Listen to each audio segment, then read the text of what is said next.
చిన్న ప్రార్థన చేసుకొని వాక్యాన్ని ప్రారంభించుకుందామండి. అందరూ తల వంచినట్లయితే చిన్న ప్రార్థన చేసుకుందాము. పరిశుద్ధుడైన తండ్రి, ప్రేమ కలిగిన ఆయన, కృప కలిగిన దేవ, కొన్ని నిమిషాలు నీ వాక్యాన్ని మనసారా జ్ఞాపకం చేసుకోవడానికి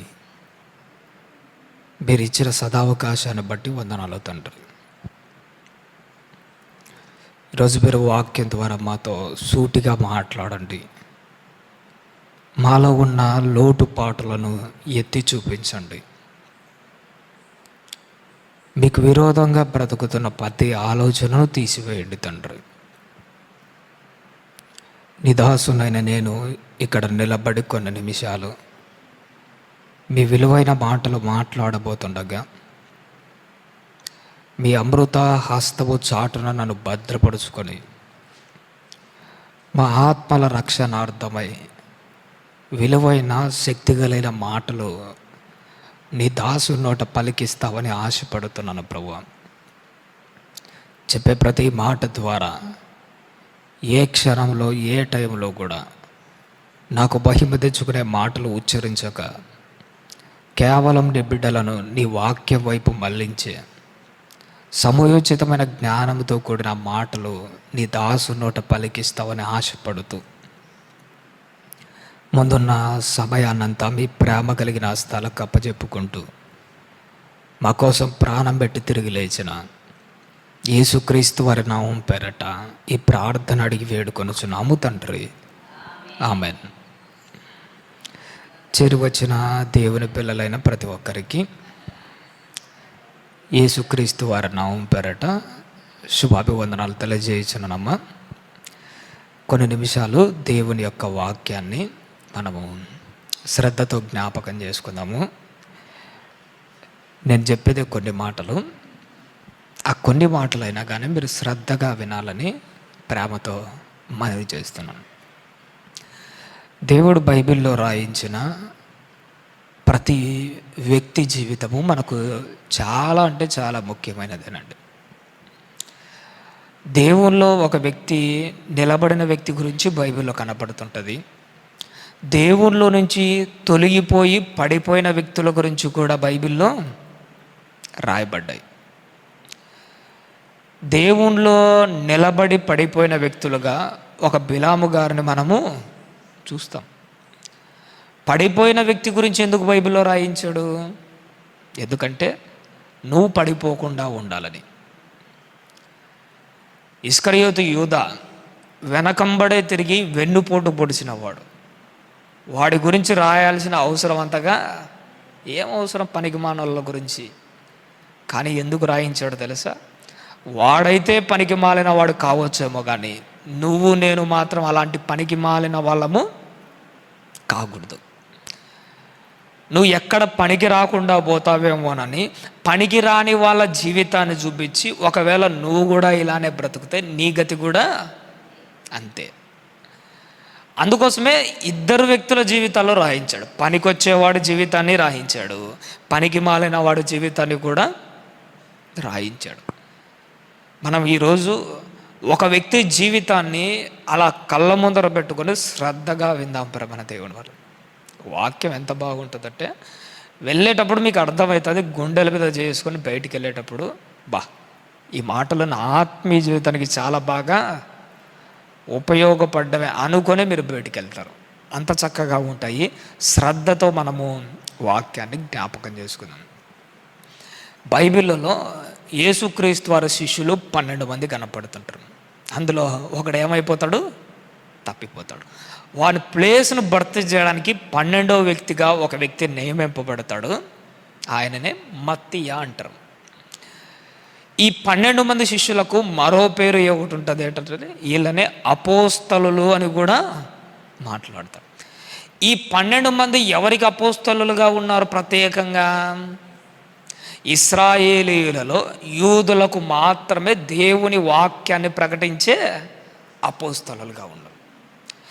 ఈ 12 మందికి పోటీగా అన్యజనులకు కూడా ఒక అపోస్తలుడు ఉన్నాడు. యూదులకు ఇజ్రాయేలుల అందరికీ ప్రకటించడానికి 12 మంది అయితే 12 మందికి పోటీగా ఇచ్చేవాడు అన్యులలో 12 మంది అపోస్తలులు ఉన్నారా? లేరు తెలుసా?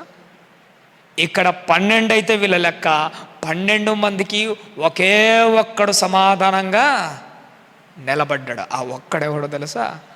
అపోస్తలుడు అయిన పౌలు గారు.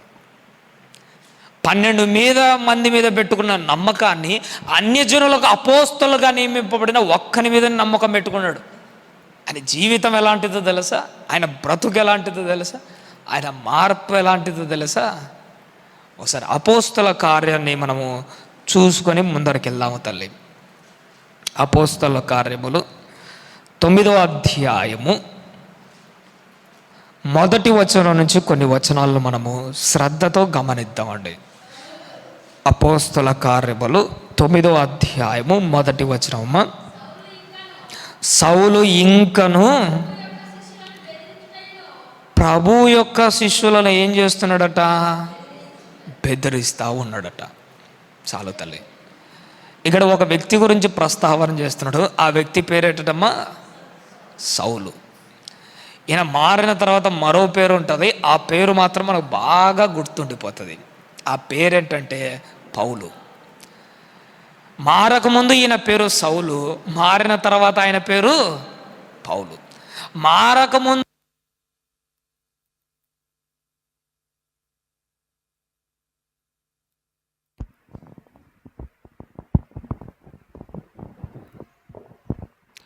మారకముందు మారిన తర్వాత మనకు కనపడుతున్న ఒక ప్రత్యేకమైన విషయం ఏంటంటే తెలుసా? ఇక్కడ ఒకటి పేరు ఒక్కటే మారిందని మనం అనుకుంటాం.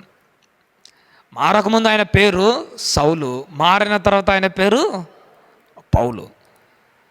ఈ మధ్య క్రైస్తవులు కూడా ఈ సందర్భాలు కొన్నిటిని చదువుకొని, అంటే నేను బాప్తిజం తీసుకోకముందు నాకు ఒక పేరుంది, నేను మారిన తర్వాత పౌలు గారి మధ్య నేను కూడా ఏం చేసుకోవాలి? పేరు మార్చుకోవాలి. అందుకోసమే చాలామంది బాప్తిజం తీసుకోనగానే ఏం మార్చుకుంటుంటారు? పేరు మార్చుకుంటుంటారు. నేను అంటాను, నీ పేరు మారకపోయినా పర్లేదు, నీ క్యారెక్టర్ మారితే చాలు. పేరులో ఏముంది చెప్పండి? పేరులో ఏముందమ్మా? నేను నిజంగా దేవుని కోసం గట్టిగా బతుకుతున్నాను అనుకోండి, నిజాయితీగా సక్రమంగా బతుకుతున్నాడు, కానీ నాకున్న పేరు ఇస్కరియోతు యూదా అనుకోండి. నేను చచ్చిపోయిన తర్వాత రే నువ్వు నరకానికి పో అంటాడు నన్ను. నువ్వు ఇస్కరియోతు యూదా అని పేరు పెట్టుకున్నావు కాబట్టి నువ్వు నరకానికి పో అంటాడా తల్లి? అన్నాడు. ఎందుకో తెలుసా? మన పరలోకాన్ని డిసైడ్ చేసేది మనం పెట్టుకున్న పేర్లు కాదు, మన క్యారెక్టర్ డిసైడ్ చేస్తుంది. నువ్వు దేవుని కోసం గొప్పగా బతుకుతుంటావు, నీ కొడుకు కయ్యూన్ అని పేరు పెట్టావు అనుకో, కయ్యూన్ అని పేరు పెట్టినందుకు నీ కొడుకు నీతిగా బ్రతికినా కానీ రే నీకు పేరు కయ్యూను కాబట్టి నరకానికి పో అంటాడా? లేదు. చూసినాడా? పేరులో ఏమి లేదు, బ్రతికే విధానంలోనే అంతా ఉంది.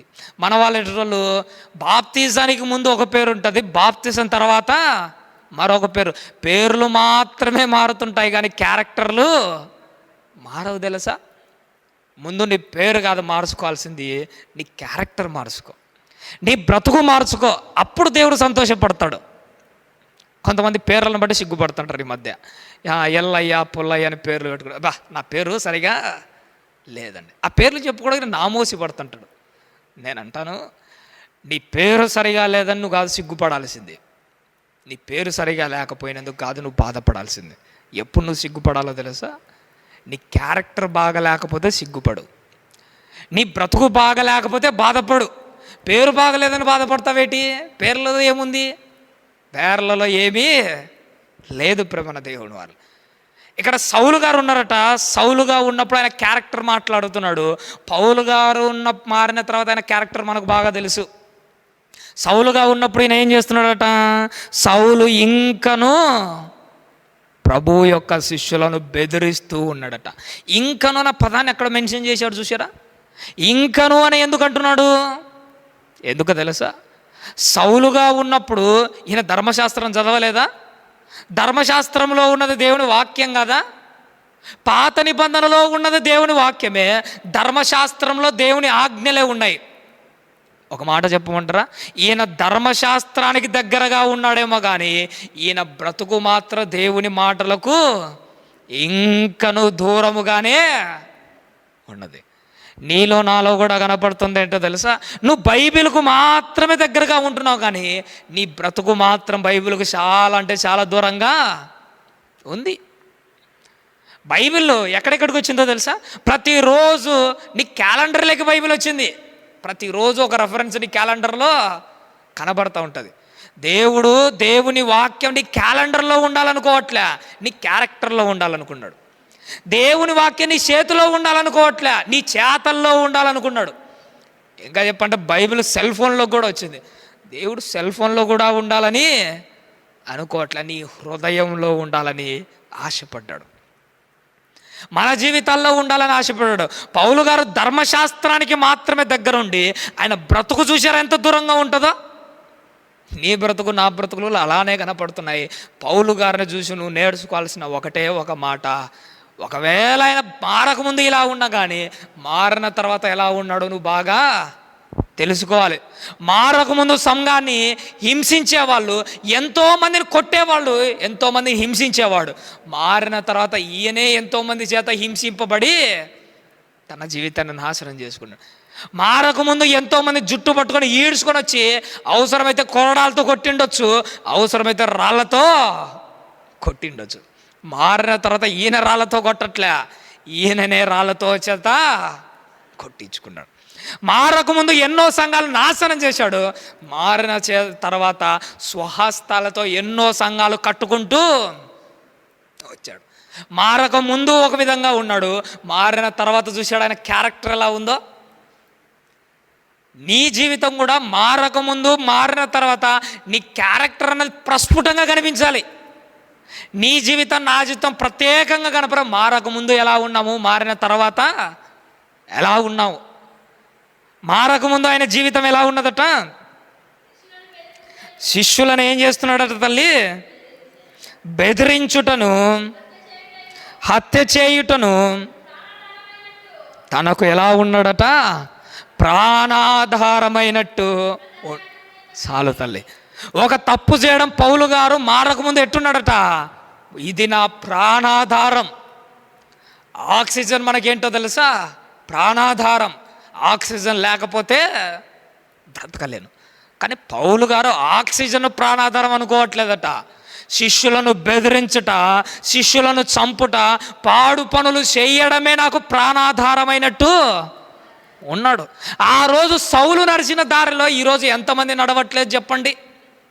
పాపం చేయడమే ప్రాణాధారమైనట్టు, పాపం చేయకపోతే నా ప్రాణం ఎక్కడ పోతుందేమో అన్నట్టుగానే పాప పనులను చేసుకుంటూ బతుకుతున్నారు. చూసారా? ఎంతకాలం ఇలానే బతుకుతారో చెప్పండి? ఎంతకాలం? నువ్వు మారాలి. మారిన తర్వాత మార్పు ఖచ్చితంగా కనిపించాలి. క్రైస్తవులు ఇప్పుడు ఎట్టున్నారో తెలుసా? ఓపెన్గా ఒక మాట చెప్పమంటారండి. ఓపెన్గా మారట్లే, మారినట్లు మసులుకుంటున్నారు అంతే. మారట్లేదు సంపూర్ణంగా, మారినట్టు మసులుకుంటున్నారు, నటిస్తూ ఉన్నాడు. ఒప్పోసం అని ఒక చిన్న పిల్లి మాదిరి ఒక జంతువు ఉంటుంది తెలుసా? ఎప్పుడైనా మీరు యూట్యూబ్లో కానీ ఇంటర్నెట్లో చూడండి.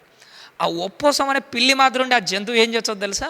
అది చావదు, చచ్చిపోయినట్టే నటిస్తుంది. దాన్ని చూసామనుకో యాజ్ ఇట్ ఈజ్గా చచ్చినట్టే ఉంటుంది. నిజంగా కామన్ ఫ్లిప్ అని ఒకటి పక్షి కూడా ఒకటి ఉంటుంది. ఆ పక్షి ఇలా చేతిలో ఇలా పెట్టుకున్నాకో అది రివర్స్ పడుకొని ఏం చేసి ఉంటుంది తెలుసా? చచ్చిపోయిన దాని మాదిరే ఉంటుంది, కానీ అది సావదు. పక్షులు జంతువులు ఎలా అయితే నటిస్తున్నాయో మన వాళ్ళు కూడా సేమ్ యాజ్ ఇట్ ఈజ్గా అచ్చు గుద్దినట్టు నటిస్తూ ఉంటారు.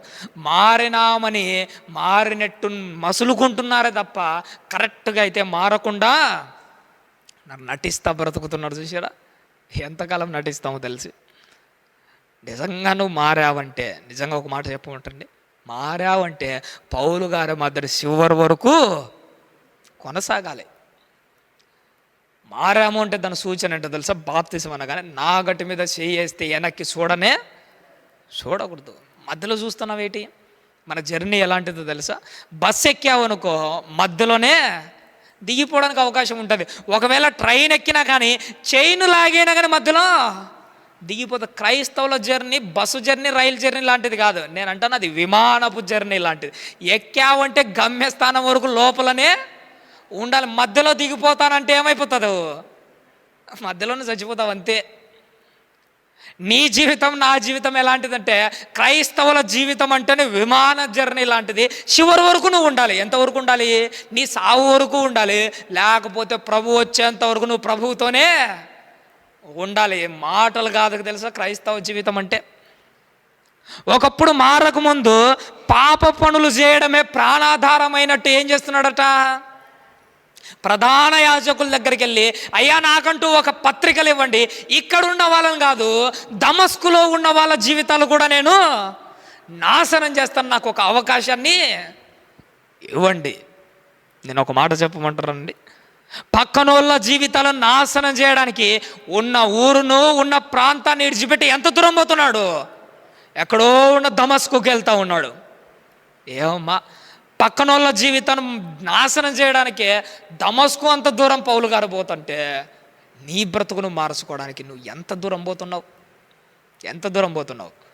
పట్టుమని నీ ఇంటిని విడిచిపెట్టి చర్చిలోకి వచ్చి కూర్చోలేకపోతున్నాం మనం మన జీవితాన్ని మార్చుకోవడానికి. పక్కనోళ్ళ జీవితాన్ని నాశనం చేయడానికి ఎంత దూరం పోతున్నాడు? దమస్కు వరకు పోతున్నాడు. ఎంత దూరం అని కూడా లెక్క చేయట్లే. చూసినాడా? దూరాన్ని దేవుని కోసం ఎప్పటికీ లెక్క చేయకూడదు. అది ఎంత దూరమైనా పర్లేదు. ఒకనొక టైంలో తూర్పు దేశపు జ్ఞానులు అన్న సందర్భం చదువుతుంటారు మీరు. ఎప్పుడో వీళ్ళు చాలా దూరంగా ఉంటే తూర్పు దేశంలో ఉంటారు. తూర్పు దేశంలో వీళ్ళకంటూ ఒక నక్షత్రము కనపడింది. యేసుక్రీస్తు వారికి వీళ్ళకు చాలా డిస్టెన్స్ ఉంటుంది. అయినంత మాత్రం నక్షత్రం కనపడింది కదా, యేసుక్రీస్తు వారు ఆల్రెడీ పుట్టింటాడు, నక్షత్రం చూసాం కదా, మరి చూడడానికి పోవాలన్నా అంత దూరం అవసరమా అనుకున్నాడా? పోనీ మన మాత్రం ఈ కాలంలో మాత్రం విమానం ఏమైనా వేసుకొని పోయి గంటకి అక్కడ చేరుకున్నారా? లేదు. చూసినారా? తూర్పు దేశం నుంచి ప్రభువు దగ్గరికి రావాలంటే ఎంతో దూరము. నక్షత్రాన్ని చూసి మురిసిపోలే, నక్షత్రం చూపించే ప్రభువును చూసి మురిసిపోవాలని దూరాన్ని లెక్క చేయకుండా ఎంత దూరం వచ్చారో తెలుసా? నీ జీవితం, నా జీవితం ఒకటి గుర్తుపెట్టుకోవాలండి. ఏంటో తెలుసా? దేవుని కోసం నీ బ్రతుకును మార్చుకోవడానికి, దేవునిలో నీ బ్రతుకును నిలబెట్టుకోవడానికి ఎంత దూరమైనా కానీ నువ్వు లెక్క చేయకూడదు. ఇక్కడే నువ్వు దూరాన్ని లెక్క చేసి దేవుని దగ్గరికి రాకపోతే పరలోకం ఇంకా ఎంత దూరమో తెలుసా? ఆ దూరానికి నువ్వు చేరుకోగలవా? పక్కనుంటున్న సంఘంలోనికే వచ్చి వాక్యం వినకపోతే ఇదే నువ్వు దూరం అని ఫీల్ అయితే మరి పరలోకం ఎంత దూరంగా ఉంటుంది కదా. నేను అక్కడ అడుగు పెట్టనిచ్చాడా? లేదు. ప్రమణ దేవుని వాళ్ళ మారక ముందు, మారిన తర్వాత నీలో నాలో ఈ ప్రత్యేకమైన లక్షణాలు ఖచ్చితంగా కనిపించాలి. ఒకప్పుడు మన ముఖ్యమంత్రిగా ఎన్టీ రామారావు గారు ఒక ఆయన ఉండేవాడు. ఆయనకు హెల్త్ సరిగా బాగలేక మన దేశంలో ఎన్నో హాస్పిటల్ చూపించుకున్నారట. కానీ మన దేశంలో ఆయన హెల్త్ బాగు చేసే ట్రీట్మెంట్ దొరకలేదట. అప్పుడు ఆయన ఏం చేశాడో తెలుసా? టికెట్ వేసుకొని విదేశాలకు వెళ్ళాడు. విదేశాలకు వెళ్ళి అక్కడ సర్జరీలు చేయించుకొని బాగుపడి మళ్ళీ మన దేశానికి వచ్చాడు. ఆఫ్టర్ ఆల్ కొంతకాలం ఆయుష్ పెంచుకోవడానికి ఆయన చేసింది ఏంటో తెలుసా? విదేశాలకు వెళ్ళి బ్రతుకును బాగు చేసుకుని వచ్చాడు. ఏమమ్మా, నీ ఆత్మీయ జీవితాన్ని బాగు చేస్తాను. నేను విదేశాలకు వెళ్ళమని చెప్పట్లే, పక్కనున్న సంఘానికన్నా పోతున్నావా లేదా మీరు అర్థం కావట్లేదు. చూసారా? ఎంతమంది ఉన్నారండి మన ఊర్లో, ఇంటికి ఇద్దరు వచ్చినా కానీ చర్చి ఏమవుతుంది తెలుసా? ఫుల్గా నిండిపోతుంది. అయినా కానీ రావట్లేదంటే కారణం ఏంటో తెలుసా? వీళ్ళ బ్రతుకును బాగు చేసుకుందామన్న ఆశ, ఆలోచన రవ్వంతైనా కానీ లేదు. తినే తిండి మీద ఉంటుంది మనకు ధ్యాస. ఇప్పటికి ఎన్నిసార్లు తినింటామమ్మా? కౌంట్ చెప్పుకోగలమా? ఎన్నిసార్లు తినింటాం? మనం పుట్టినప్పటి నుంచి ఇంతవరకు 50 ఏళ్ళు 60 ఏళ్ళు వచ్చాయి అంటే కొన్ని వేల సార్లు తినింటాం. అయినా కానీ రేపు ఏం తినాలని నీకు ఒక చింత ఉండనే ఉంటుంది. తినే తిండి మీద పెట్టిన ఈ చింత, ఈ శ్రద్ధ కాసింత మన బ్రతుకు మీద పెట్టింటే ఎప్పుడో బాగుపడేవాళ్ళం. అంతే, ఎప్పుడో బాగుపడేవాళ్ళం. ఇన్ని సంవత్సరాల నుంచి వచ్చి వాక్యం విన్నా కానీ నీ బ్రతుకులు మారట్లేదంటే కారణం ఏంటంటే తినే తిండి మీద పెట్టిన ఆ శ్రద్ధ మన బ్రతుకుల మీద పెట్టకపోవడమే కారణం. దీనికి అంతే. శ్రద్ధగా వినాలి వాక్యాన్ని ప్రేమన దేవుని వారు. పౌలు గారి జీవితం కూడా అట్నే ఉన్నదట. ఎక్కడో ఉన్న వాళ్ళ జీవితాలు నాశనం చేయడానికి నాకంటూ ఒక అవకాశము, ఈ నా కథ ఏంటో చూపిస్తాను. ఇంకా ఏమంటున్నాడు తల్లి? ఈ మార్గమందున్న పురుషులనైనను స్త్రీలనైనను కనుగొనిన ఎడల వారిని బంధించి యెరూషలేమునకు తీసుకొని వచ్చుటకు దమస్కు సమాజముల వారికి పత్రికలు ఇమ్మని అడిగాను. చేతిలో పత్రికలు పెట్టుకొని ఎలా పోతున్నాడో తెలుసా? దమస్కు మార్గాన రొమ్ము ఈడుసుకొని తప్పు చేయడానికి పోతున్నాడు. నేను అంటాను, దమస్కు మార్గాన ఒక పౌలు గారు ఎలా అయితే రొమ్ము ఈడుచుకొని పోయాడో, లోక మార్గాన అడవి గాడిద లెక్క మనం కూడా ఏం చేస్తుంటామో తెలుసా? ఎవరిని లెక్క చేయక తప్పు చేయడానికి రొమ్ము ఈడుచుకొనే పోతట. సినిమాకు పోయేవాడిని ఎప్పుడన్నా చూసారా మీరు? భయపడతా పోతున్నాడు, ఇప్పుడు రొమ్ము ఈడ్చుకొనే పోతున్నాడు. ఎప్పుడైనా రోడ్ల పక్కల వ్యభిచారాలు చేసేవాడిని చూసారా మీరు? భయపడి చేస్తున్నారు అనుకుంటున్నారా? లేదు, రొమ్ము ఈడుచుకొనే పోతా ఉన్నాడు. బూతులు మాట్లాడాలన్నా, గొడవలకు వెళ్ళాలన్నా, కట్టె పట్టుకొని ఒక వ్యక్తిని కొట్టడానికి పోవాలన్నా కానీ భయపడతా పోతున్నారా? తప్పు చేయడానికి రొమ్ము ఈడుచుకొనే పోతా ఉన్నాడు. చూసినాడా? ఆ రోజు సౌలు గారికి ఈరోజు మన వాళ్ళకు పెద్ద తేడా ఏమీ లేదు. అటనే బ్రతుకుతున్నారు. పోయాడట, దమస్కు మార్గాన పోతా ఉంటే ఎదుర్కోవడానికి ఎవరు వచ్చాడు? సాక్షాత్తు ప్రభు అయిన యేసుక్రీస్తు వారే సౌలు గారిని ఎదుర్కోవడానికి వచ్చాడు. వచ్చిన ఆయన ప్రభు ఏమంటున్నాడో 4వ వచనాన్ని చూద్దాము తల్లి. అప్పుడతడు నేల మీద పడి, సౌలా సౌలా, నీవేళ నన్ను హింసిస్తూ. ఆ రోజు సౌలుతో యేసుక్రీస్తు సూటిగా మాట్లాడాడు తల్లి. సౌలా సౌలా, నన్నేలా హింసిస్తున్నాను. ఆ రోజు సౌలుతోనే కాదు, ఈరోజు నీతో కూడా సూటిగానే మాట్లాడతాడు. అమ్మా అమ్మా, ఇంకా ఎంతకాలం నన్ను హింసిస్తారు, ఇంకా ఎంతకాలం నన్ను బాధ పెడతారు. ఆ రోజు శిలువ శ్రమ ఒక్కసారైతే అయిపోతుందిలే అనుకుంటే అది అంతటితో పోలేదట. ఈరోజు అనుక్షణం నువ్వు నేను ఏం చేస్తున్నావో తెలుసా? శిలువ వేసి ప్రతిరోజు ఆయన నలగొడుతున్నావు.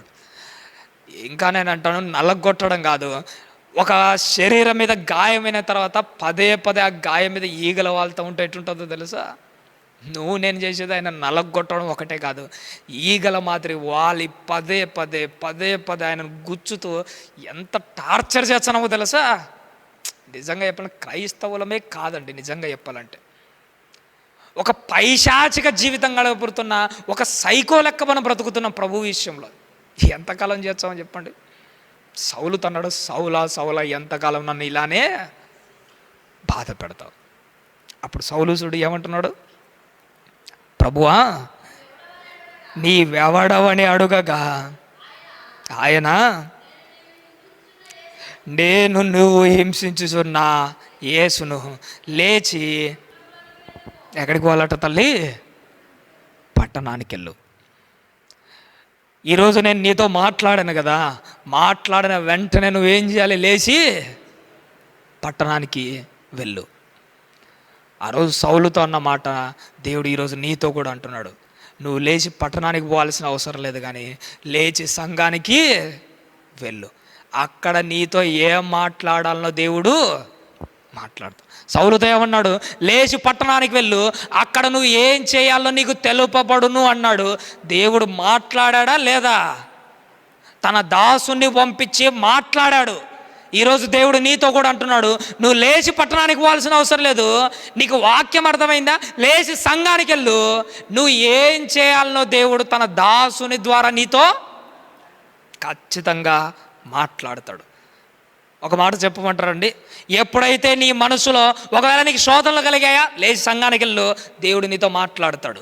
ఒకవేళ నీకు కష్టం వచ్చిందా, లేచి సంఘానికి వెళ్ళు, దేవుడు నీతో మాట్లాడతాడు. ఒకవేళ బాధలో కుమిలిపోతున్నావా, బతకడం ఎందుకు సావడమే నయమనుకుంటున్నావా, లేచి సంఘానికి వెళ్ళు, దేవుడు నీతో మాట్లాడతాడు. అయ్యో నా బ్రతుకు మారదు, ఇంకా ఎంతకాలం ఈ పాపంలోనే బతుకుతావు నువ్వు అనుకుంటున్నావా, లేచి సంఘానికి వెళ్ళు, దేవుడు నీతో ఖచ్చితంగా మాట్లాడతాడు. ఆ రోజు సౌలుతో చెప్పాడు, నువ్వు వెళ్ళు మాట్లాడుతా అన్నాడు. మాట్లాడా లేదా?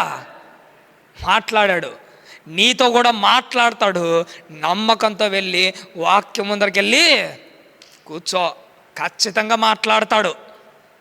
అన్నాడు ప్రభువు, నువ్వు వెళ్ళు, నేను నీతో మాట్లాడతాడట.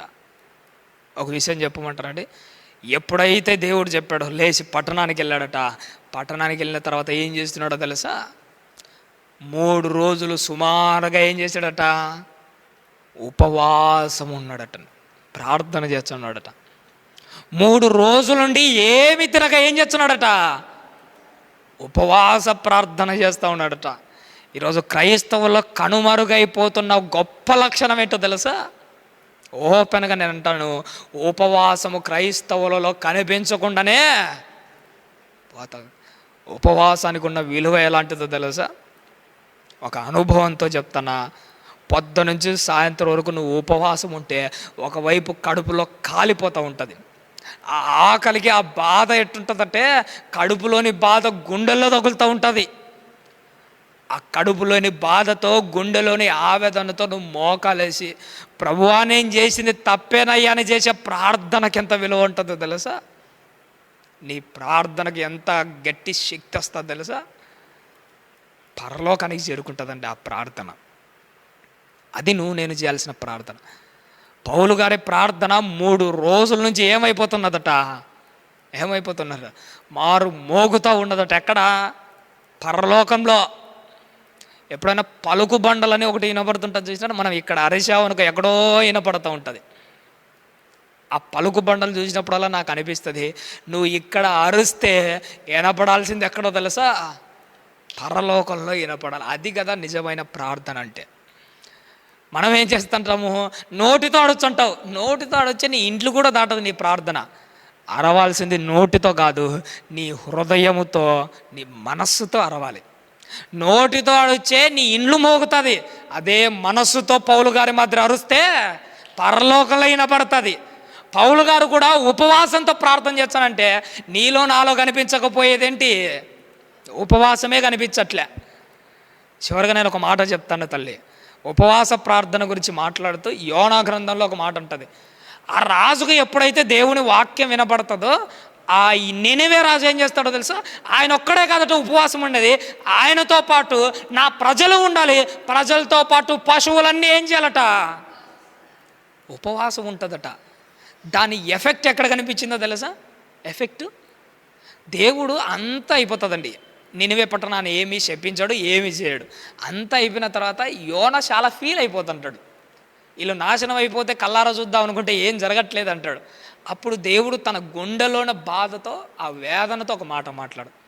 120,000 మంది ఉన్న వీళ్ళ విషయంలో నేను చింతించకూడదా? వీళ్ళందరూ ఎలాంటి వాళ్ళో తెలుసా? కుడి ఎడమలు తెలియని నా ప్రజలు, వీళ్ళతో పాటు పశువులను కూడా నేను విడిచిపెట్టుకోవాలంటాడు. నేను అక్కడ బాగా ఆలోచన చేసిన విషయం ఏంటో తెలుసా? సరే, ఉపవాసం ఉన్న 120,000 మందిని క్షమించి వదిలేసినాడంటే బాగుంటుంది. ఆయన కాన్సన్ట్రేషన్ 120,000 మంది మీద మాత్రమే కాదట, పశువులను కూడా అక్కడ మెన్షన్ చేస్తున్నాడు. చూశాడా? పశువులను కూడా నేను పోగొట్టుకోవాలంటాడు దేవుడు అక్కడ. అంటే దాని ఉద్దేశం ఏంటి? ఉపవాసం చేసేది మనుషులైనా కానీ, ఉపవాసం చేసేది పశువులనైనా కానీ దేవుడు మర్చిపోవట్లే. ఉపవాసం చేసింటే పశువుల్నే మర్చిపోని దేవుడు నిన్ను నన్ను మర్చిపోతాడా? నిన్ను నన్ను గమనించకుండా పోతాడా? నీలో నాలో కనిపించకుండా ఉన్న ఒక లక్షణం ఏంటంటే ఉపవాస ప్రార్థనలు కనిపించట్లే. పౌలు గారిలో కనపడుతున్నది, ప్రభువా నా జీవితం బాగలేదయ్యా, 3 రోజులు ఏమి తినక కడుపులో ఉన్న బాధతో, గుండెల్లోని ఆవేదనతో మోకాలేసి, ప్రభువా నేను చేసింది తప్పేనయ్యా, కళ్ళు మూసుకొని ప్రవర్తించా. నువ్వు నేను చాలాసార్లు ఏం చేస్తుంటామో తెలుసా? కళ్ళు మూసుకొనే ప్రవర్తన చేస్తుంటాం. చూసారు? ఉండకూడదు ప్రమణ దేవుని వారు. సౌలు గారి జీవితంలో మార్పు చెందడానికి ఒకటే ఒక కారణము. నేనంటాను, దమస్కు మార్గంలో దేవుడు ప్రత్యక్షమైన తర్వాత ఆయన కమ్ముకున్న పొరలు ఉన్నాయి చూసినారా? అవి అంత పెద్ద ఇంపార్టెంట్ కాదు. కానీ ఒకప్పుడు తాను చేస్తున్న పనే కరెక్ట్ అనుకొని శిష్యులను హింసిస్తూ, పాడు పనులన్నీ చేస్తూ అప్పుడు పట్టిన ఆ పొరలు ఉన్నాయి చూసినారా? అవే చాలా డేంజర్ లాంటివి. ఆ రోజు పౌలుకు ఎలా అయితే పొరలు కమ్ముకొని ప్రవర్తించాడో, ఈరోజు మనం కూడా అలాంటి పొరలే కమ్ముకొని ప్రవర్తిస్తాను. నీ కళ్ళ ముందర కనబడుతున్న ప్రతి దుర్మార్గమైన పని నేను చేస్తున్నావు అంటే నీకంటే నాకంటే దౌర్భాగ్యులు మరొకరెవరు ఉండరు పరమన దేవుని వారు. సౌలు గారిని చూసారా ఎన్ని జీవిత పాఠాలు నేర్చుకోవచ్చు మనము. మారక ముందు ఆయన జీవితం చూడండి, మారిన తర్వాత ఆయన జీవితాన్ని చూడండి. చచ్చిపోయేటప్పుడు ఆయన అన్న ఒక విలువైన మాట ఏంటో తెలుసా? ఒకటే ఒక మాట అన్నాడు, నా పరుగును కడముట్టించుతుంది. ఎప్పుడు మొదలుపెట్టాడు? దమస్కులో మొదలుపెట్టిన ఈయన పరుగు సచ్చే టైంలో ముగించాల్సి వచ్చింది. నీ జీవితంలో కూడా నువ్వు పరుగు అయితే మొదలుపెట్టావు, మధ్యలోనే ఏమైపోతున్నావు? నిర్లక్ష్యంతో ఆ కుందేలు తాబేలు కథ అని ఒకటి ఉంటుంది చూసినారా? నిర్లక్ష్యంతో ఆ కుందేలు ఎలా అయితే పడుకుంటూ వచ్చిందో నేను కూడా పరుగు అయితే ప్రారంభించావు, కానీ నిర్లక్ష్యంతో మధ్యలో ఆగిపోతున్నావు. మళ్ళీ నిన్ను లేపాలంటే నీకు ఏదో ఒక టైం రావాల్సిందే. అంతవరకు నువ్వు ఆ నిద్ర మొత్తం నీకు వదలట్లేదు. ఆ పాత జీవితాన్ని ఇడిచిపెట్టుకోవడం మళ్ళీ ముందరికి సాగలేకపోతున్నాం ప్రేమ దేవుని. అలా ఉండకూడదండి. నేను ఎలా ఉండాలంటే ఒకటే ఒక మాట, పౌలు గారికి దేవుడు ఎప్పుడైతే ప్రత్యక్షమయ్యాడు అప్పటి నుంచి వెనకడుగు వేసాడా? ఒక్క విషయంలో చెప్పండి, ఒక్క విషయంలో అయినా కానీ. పౌలు గారి జీవితాన్ని చూస్తుంటే నాకు ఒకసారి షాక్ అయిపోతుంటా. ఒక్కసారి మారాడంతే, జీవితంలో వెనక్కి చూడలే. జీవితంలో మనము నాకు అర్థం కాని ఒక గొప్ప విషయం ఏంటంటే, పౌలు గారు ఒకేసారి మారు మనసు. మన మారు మనసులు ఎట్టుంటాయి?